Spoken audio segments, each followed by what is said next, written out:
মাগরিবের নামাজের পরে একটি দোয়া পড়লে ৭০টি বিপদ থেকে আল্লাহ আপনাকে মুক্তির ব্যবস্থা করে দিবেন। এর ভিতরে সর্বনিম্ন যেটা, সেটা হচ্ছে আল্লাহ তাআলা আপনাকে দারিদ্রতা থেকে মুক্তির ব্যবস্থা করে দিবেন। অভাব থেকে আল্লাহ তাআলা আপনাকে হেফাজত করবেন।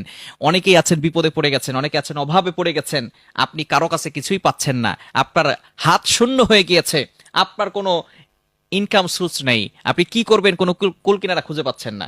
অবশ্যই এই দোয়ার আমল যদি করতে পারেন, অবশ্যই আল্লাহ পাক রব্বুল আলামিন ৭০টি বিপদ থেকে আল্লাহ আপনাকে হেফাজত করবেন। আপনি অবাক হয়ে যাবেন এবং অকল্পনীয় ভাবে আল্লাহ পাক রব্বুল আলামিন আপনাকে বিপদ থেকে হেফাজত করবেন। হযরত ওমর ইবনুল খাত্তাব রাদিয়াল্লাহু তাআলা আনহু এই দোয়াটির কথা জানিয়ে দিয়েছেন, যে ব্যক্তি বাজারে যাওয়ার সময় এই দোয়াটি পড়বে, বাজারে গিয়ে যদি এই দোয়াটা পড়ে, তাহলে ১০ লক্ষ নেকি আল্লাহ পাক রব্বুল আলামিন তার আমলনামায় দিয়ে দিবেন।